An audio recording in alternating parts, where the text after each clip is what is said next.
Welcome into Dubs Talk Live, presented by Mancini Sleep World. We are here at the Modelo Cantina, we being Monte, Poole Warriors insider, myself, Zena, Keita, and yes, I have a smile on my face, folks. But that's all I can do right now after what the Warriors just experienced at the hands of the Sacramento Kings. If you haven't heard, the final score was 129-99, and the Warriors were on that sub-100 side of things. And this was a game in which Steph Curry did his thing. Steph Curry showed up being the star that he was, but the Warriors were a little shorthanded. Jonathan Kaminga out with his right ankle sprain. We'll talk about that a little bit later in the show. But the Sacramento Kings were also shorthanded. They did not have De'Aaron Fox, but that meant nothing for the way that they showed up in tonight's game. Now, Monte, this is the second game of a back-to-back. The Warriors going into this game were 2-2, split on the year. You wouldn't have expected this to be what some would like to say a scheduled loss, right? No. Especially against the Sacramento Kings. Yes. What went wrong early for the Warriors? Turnovers. You know, Talk about we've seen it happen before. You know, the Warriors have been a high turnover team for years, but they seem to forget that back when they were doing that 5, 6, 7, 8 years ago, they had the firepower to overcome that stuff. Right. They don't have that right now. Right. And yet you see some of these same turnovers. They had 8 in the first quarter. They gave the Kings 11 points. They gave them 34 points off turnovers in this game. And so that was the biggest factor. And when you have a game like this, the Warriors were building momentum. You know, they won the last 2 games, first 2 games, back-to-back wins in 6 weeks, and they had a chance to have their first 3-game streak since, I think, early second week of November. Yeah. Almost 2 months. And you would think, okay, let's go get it. And to me, it appeared that the Kings brought more intensity. Yeah, they were just one step quicker all night long. Now let's talk about the firepower, though, because you talk about, you know, years ago, you could get behind a Steph train, or you could get behind a Klay Thompson rain shower, right? The threes would come in, but Steph Curry was good tonight for the Warriors. Let's look a little bit of the tape, the way that he was able to show up, had a 4-point play throughout the night. I mean, he just, with a couple of them, right, was able to just get things going overall. What did you like about the way that Steph Curry sat last night and came back into this game tonight? Yeah, you know, when he sat out last night to prepare for this game, you kind of thought that he would be ready to kind of bring his best stuff, and he did. I mean, Steph was great out there. You know, he had a couple of turnovers, but for the most part, you look at the way he played, and he did what you need him to do. Right, I mean, I can't say, you know, he did his part in terms of getting this team's offense going when he could, generating offense. So, he was, if you want to call it, you know, a sort of a semi-bright spot. That's you know? what I'm saying. He was the only one. Yeah, I mean, he and Wiggins, I think, at one point had like 42 of the Warriors' 63 points. And so it's like, can anybody else give him a little something? But again, when the offense was an issue, mostly because of the turnovers, though. And when the offense is committing turnovers, as we know, that means that your defense is already not being able to set up. And it puts the Kings in transition, and they're playing with more force as it is, and there was just too much to overcome. I mean, Steph did what he could, but he was able to sit the fourth quarter because the game was so out of reach. Again, finished with 26 points. Steph is at the podium right now. Let's see what he had to say about tonight's loss. How concerning is, you know, a loss of kind of this magnitude, I guess I'd say. I don't know. I think nobody likes to get embarrassed like that, especially the way we started the first quarter.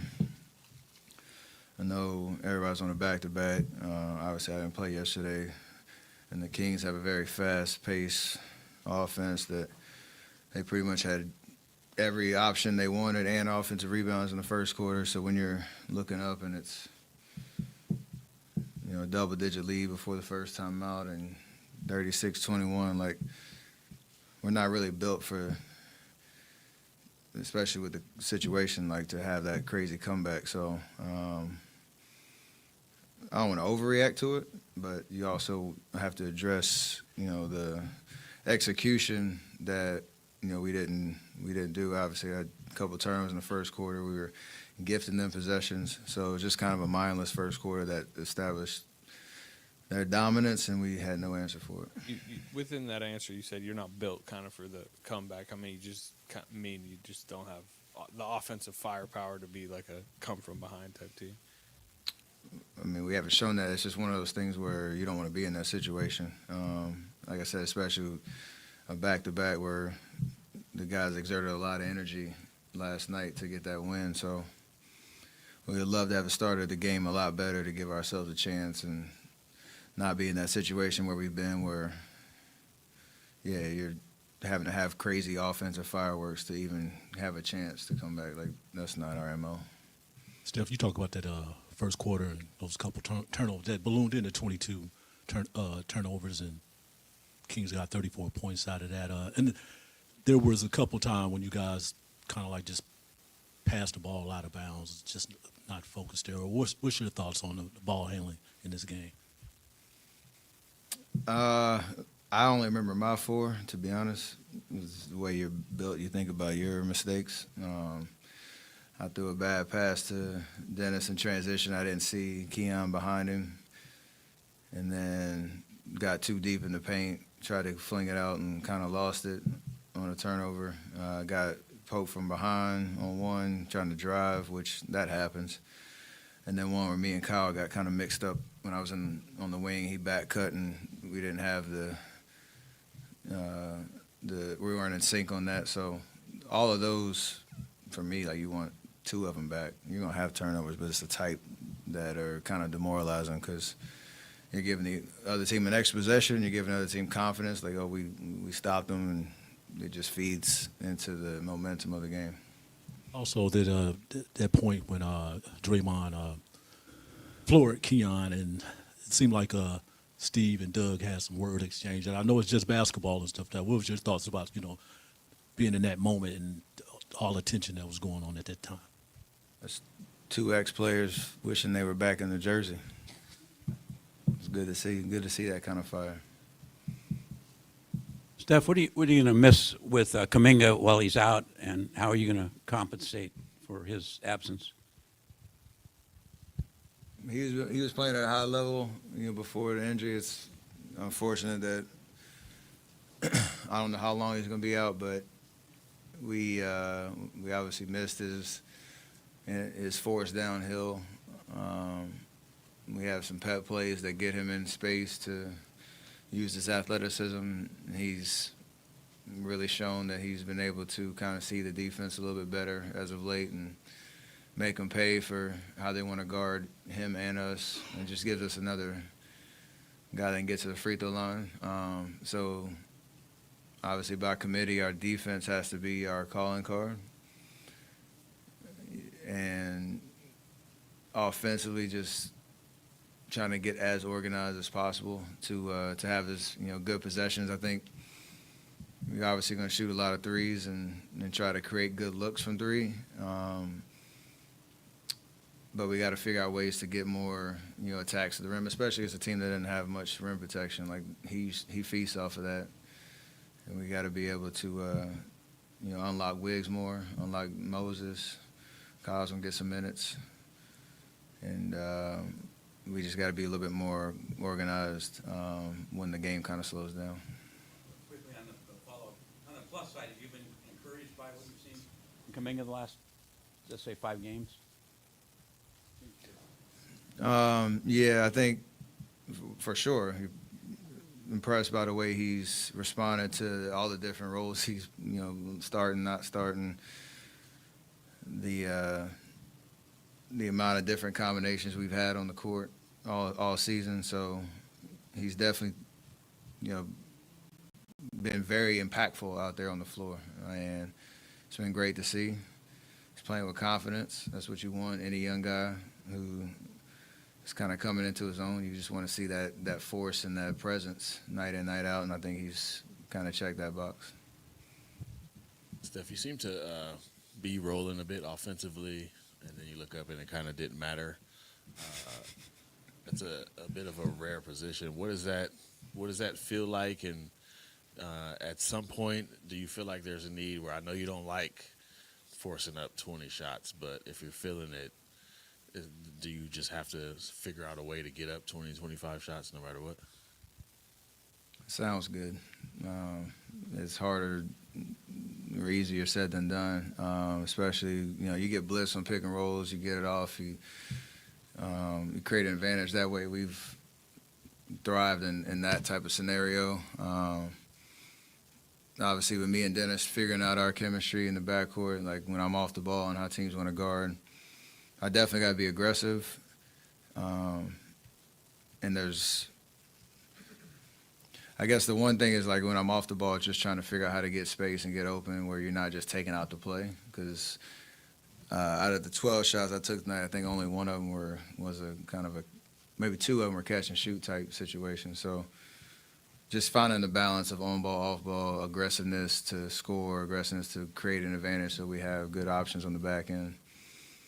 And just seeing the game, me shooting is obviously good, but reading the defense is a possession-by-possession type thing. Now, there was a lot, Monte, that Steph just Yeah. laid out there. A Yeah. few things that stick to my mind. Number one, starting with embarrassing. That was an embarrassing loss for the Warriors to lose by 30 on their home court to the Sacramento Kings. Yep. What has been colloquially their little brother in the NBA that's changed now, for though. a very You see long it time. changing? Yeah, man. You could see that they stepped up in this Yeah, game. yeah. The second thing that I saw kind of interspersed throughout all of that was Jonathan Kaminga. The fact that he was consistently brought up, and then related to that, Steph saying out of the 12 attempted shots he had, 2 of them were catch and shoot. What a driver into the paint could have done for tonight's game, Yeah. and being able to drive into the paint and kick out to Steph for more catch and shoot opportunities. What is the update? We saw this terrible play yesterday where Jonathan Kaminga came down, rolls his right ankle. What's the update for Jonathan Kaminga's ankle situation? And also, what's the impact of Jonathan Kaminga not being in? Well, the update that was issued by the Warriors today is that he will be reevaluated in 3 weeks, which means to me he's going to miss probably a month because the reevaluation never leads directly to him coming back to the court. It always means, okay, there's an update, and usually the update is like another week to 10 days or something like that. So I'd be surprised if you see Jonathan before February, at this stage. And it's a tough time when you look at the fact that the trade deadline is the first week of February. February 6th. The Warriors are expected to be active. Kaminga has been in and out of that conversation, So it's tough for them, and it's tough for him, because, he has to feel a little bit unsettled. He wants to be out there playing. His absence takes away their most forceful player getting downhill. That's literally Steph saying force and presence. Yeah. That Jonathan Kaminga brings. When Kaminga's out there, he's the one guy on that team that can pretty consistently attack and be successful. His ball handling can be a little bit loose at times, but in terms of just a guy who, defenses have to respect what he can do. And that means he's a threat. And if he's a threat, defenses have to already kind of okay, he has the ball, you got to kind of cover for that. So his ability to do that will often lead to defenses collapsing a little bit. Correct. Which leads to, as you were pointing out, maybe open shots for Steph or Buddy or Dennis or somebody else, Wiggins. So that's the thing they're going to miss because you can't you don't have anybody else that has his athleticism and his just desire to attack like that. Wiggins can do some of that, but J.K. specializes in that. Correct. That's what he's so good at. So he's missed. He's missed already. He's missed tonight because, like Steph mentioned, the Kings don't really have a rim protector. And I thought tonight I thought Trace Jackson Davis would be able to feast on lobs and stuff. He didn't even score. Yeah. Trace did not score at all. And so the rim was just not being utilized by the Warriors tonight. And so part of that was missing J.K., but part of that was just I thought they didn't take advantage of what was there for them. You talk about the rim, 42-42 tied points in the paint. Definitely should have been a Warriors advantage. Oh, yeah. Now, when we get back, we're going to talk about some of the players that could have and should have stepped up in the midst of Jonathan Kaminga not being on the floor. Don't go anywhere. We're still breaking down this loss to the Kings on Dubs Talk Live, presented by Mancini Sleep World. Dubs Talk Live is presented by Mancini's Sleep World. At Mancini's Sleep World, every mattress is backed by our Rest Easy promise of a 365-day comfort guarantee with the lowest prices and free next-day delivery. Visit sleepworld.com.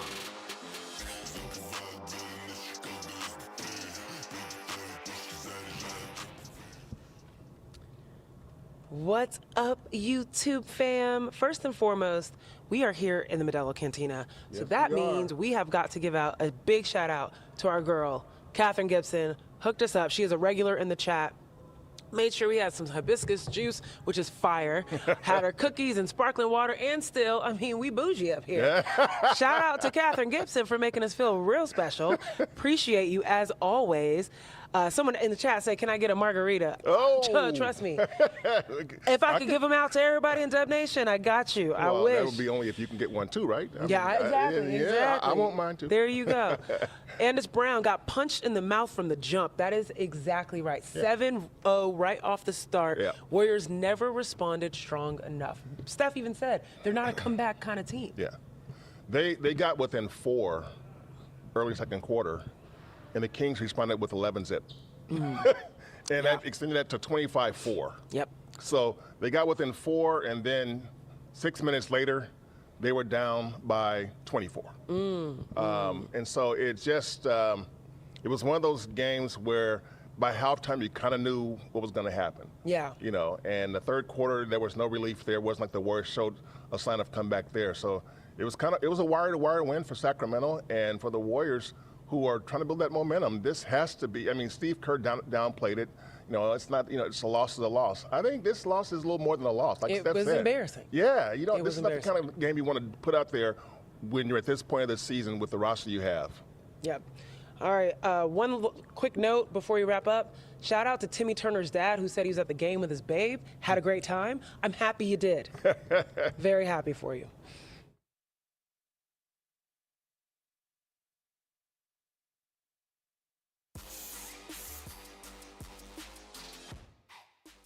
Yeah, they did that. They got to a hot start. We just got to stay composed, take the punches, and limit the careless turnovers, the ones that we can control. Is it like last night the ball moved so well? Was there something that they did defensively to take you guys out of, that ball movement you had working so well last night? They did a good job of applying pressure and maintaining that, but ball movement, that's something that we can control. So just sticking with what works. Moses, were you able to hear some of those light the beam chants at the end there? And if so, just your reaction of that happening here? No, I didn't hear what they were saying.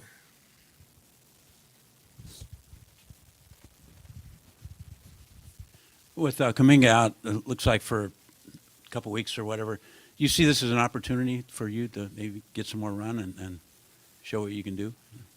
I just take game by game, whatever the situation is, and just go with that. I can't control certain things, so just controlling what I can and staying prepared.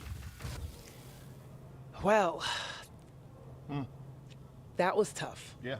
And I appreciate, Moody and Steph having some candidness, having some candor about this being a tough loss overall. Well, let's talk about the people that were fighting. Steph Curry, we already discussed.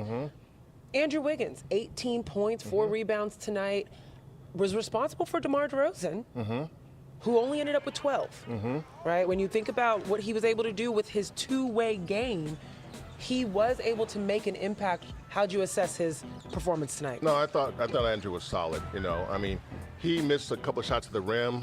But, if we know the Warriors, not just him, the Warriors as a team have had that problem all season. Yeah. They get to the rim and something happens, they lose the ball. Right. So, but for Wiggins to get 18 points in 26 minutes, I think you want him to be around 20, and he was right there. And if he had played the entire game, he probably would have gotten there.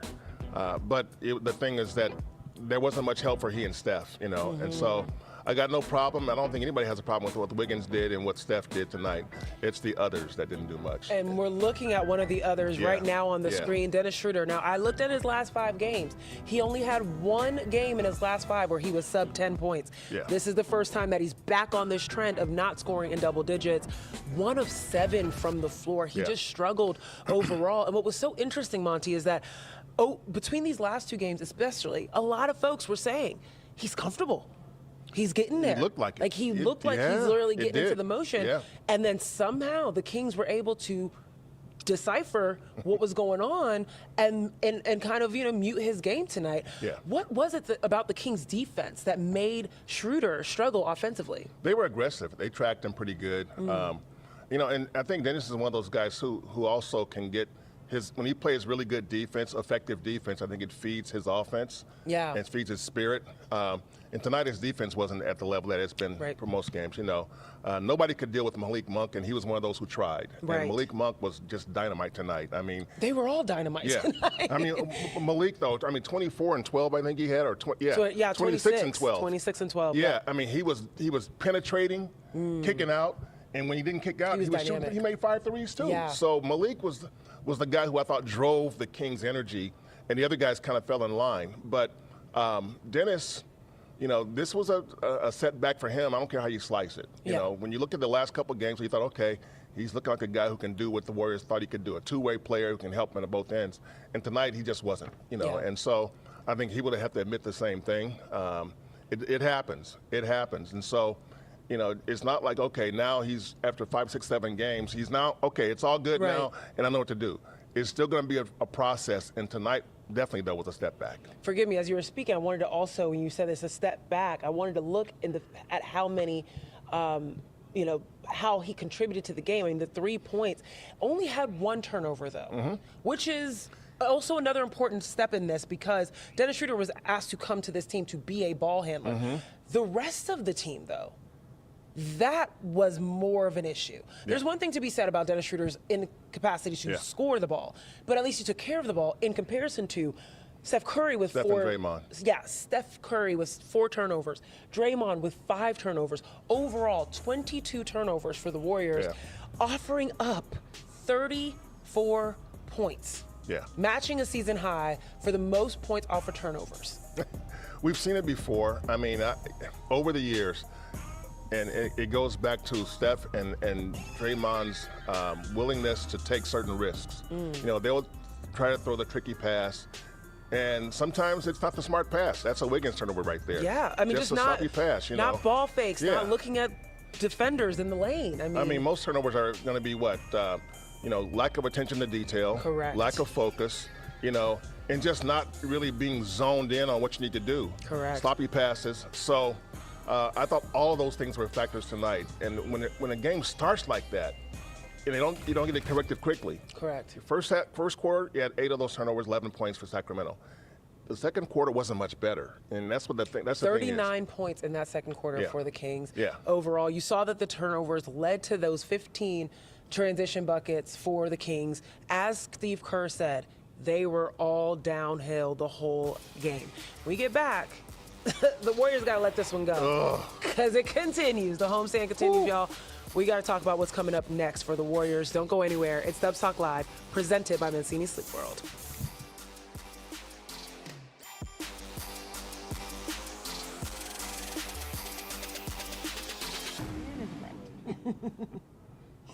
Man is right. All right, what's up, YouTube? We got... Raise the white flag after the third quarter. People were leaving. Oh yeah. Well, you look at when you look at the correct when you look at the top of the I actually wrote this down. The top of the fourth quarter, who was in the game? Pat Spencer, Guy Santos. Pat Spencer, Kevon Looney, Moses Moody, Lindy Waters III, and Guy Santos. Yeah. He waved the white flag. Exactly. Yeah. Yeah. I mean, but it's so rare to see people leave this place when you haven't even started the fourth quarter yet. But that's what we saw tonight. They were like, this is not going to happen. This is not the night. Hold up. This is interesting. I don't know if this is Am-I Drock or Amid Rock. I'm not. It says, remember, the Warriors and the Kings have both beaten, coming into this game, the same teams, Philadelphia and Memphis. And most times, they had to play them after the Kings got their win. M.I. Rock says that Memphis wore out, or excuse me, the Kings wore out Memphis, and that's how Warriors won. Because on second night of a back-to-back, yeah, that could be. I mean, the difference in Philadelphia is that's a blow to the heart if you're a Warrior. Yeah. That the Kings took care of your business in order to make it easier for you. Yeah, I wouldn't apply it to the game against the Sixers, though, because Joel didn't play in Sacramento. That's a good point. He didn't play in that game. Right. He played in this game, and he wasn't very good, but he played in this game. And the Warriors still took him out. So Maxey wasn't very good in this game, where he was very good in Sacramento. So there you go. Okay. But yeah, I see where you're going with that. I mean, there's something to it. Yeah. There is something to it. All right, guys, we're gonna get back to the show. Got to see what's going on.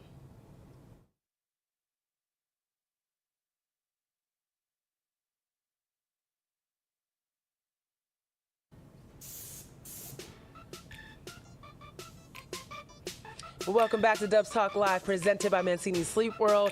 Monte and I are just breaking down this 129-99 loss for the Warriors, but they got to get rid of that because they got still competition coming into this building. The Miami Heat. Now, the Miami Heat recently just lost to the Utah Jazz 136-100.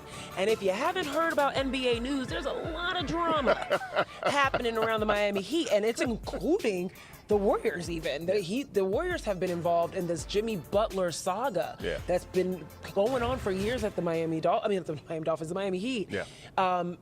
Him wanting out and the Warriors potentially being one of those teams. But overall, let's not focus on the drama. Let's focus on what's going on the court. Yeah. The Miami Heat are coming in here, and then the Warriors start a road, starting out with the Detroit Pistons. Both of these teams can get hot. Yeah. Both of these teams can get going. Yeah. The Miami's loss to Utah kind of tells you that right now they're kind of in a mess. Yeah, you know, they're a little distracted. Yeah, I mean, the Jimmy stuff, you know, Jimmy's away from the team right now and will be for the entire road trip. Yep. Yeah, there was a brief, talk about, Jimmy kind of hinted that he would be interested in coming to the Warriors.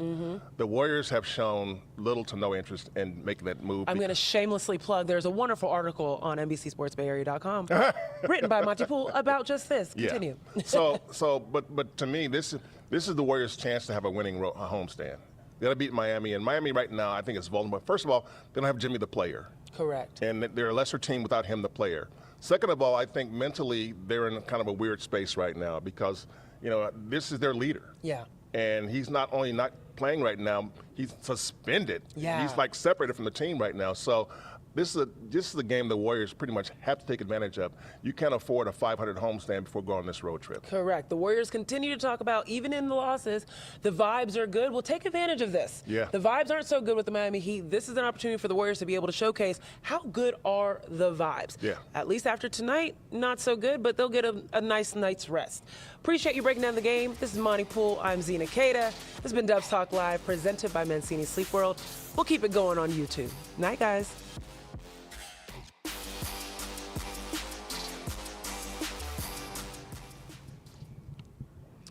All righty, here we go. Ooh, it just really quickly updated. Okay. William Hurt, it's been that sort of year, win and then lose, no consistency. Yeah. Very true. Very true. They won back-to-back games, and it was like, whoa, okay, maybe they're on to something. And then they lay this egg, and it's like, oh, okay, Right. they're not on to something. Right. There's a good, this one here, and hey, I agree with you here. This team has lost to the Kings, Nets, and Spurs without JK. They lost to teams that they would easily win. That has to ring a bell. Should easily ring. Yeah, I agree with that. Yeah. This wasn't just a loss. This was a complete blowout. The Kings just dominated this game from the opening tip, led by as much as, 35 points? Yeah. No, 39 points. 39 points. Yeah. So, the Warriors were, after the first quarter, they were never really in the game. Yeah. Yeah. It was tough. Let's see if we see anything. Yeah, and that was another thing too. Am I Drock or amid Rock? You're saying all these things that I noted as well. all King starters in double digits. And when you look, the overall, I actually wrote this down, starters, 57 for the Warriors, 82 for the Kings. And this is not a singular occurrence. Yeah. This happens consistently in which the starters are getting outplayed by the other team starters. And it leads to these punches, these early gut punches from other teams that the Warriors then struggle. Now, usually, the starters will go out. Guess who comes in? The bench has Jonathan Kaminga. I mean, tonight Moses Moody ends up with 13 points. Not too bad, but not the level of offense And also, that you really need. a lot of those points came in that fourth quarter. Later in the fourth quarter. That's exactly right. That's exactly right. It's, I mean, you look at the Warriors, the way they're starting right now, if Schroeder's not playing well, and he's got to score. Steve keeps saying that we didn't bring him here for offense, but he can't be a minus on the offense. He has to score. Steph has to score, and Steph's going to score. Wiggins has to score. Wiggins is probably going to score. Trace has been scoring pretty well. You know, I think he's averaging 12 points a game the last 6-7 games. Nothing tonight. Zero. That's zero. Strange. Yeah, that was a glaring issue for sure. That's zero. 3 shots, missed them all, and just, he only had 3 rebounds too, I think. The confidence just wasn't there for so tonight. he wasn't very good tonight. And Sabonis, pretty much did what he had to do. And as he should. Yeah, he took advantage of the kid. It's like, okay, Sabonis is a wily vet, but I think the Warriors' starting lineup needs to get manufacture offense from at least 3 guys.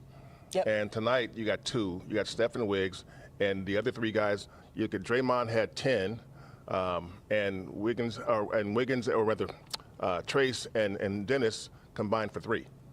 You can't have that. You can't have that. You can't start games like that. Well, now we have to end tonight. Unfortunately, not on a positive note, but hey, it's one game in the 82, and they're back at it. Steve Kerr says we'll bounce back on Tuesday. Well, there you go. And thank you for the bright spot then. Let's end on that note. All right, folks, enjoy the rest of your evening. Get started well Monday, right around the corner. There you go. Let's reset. Go get it. Good night, y'all.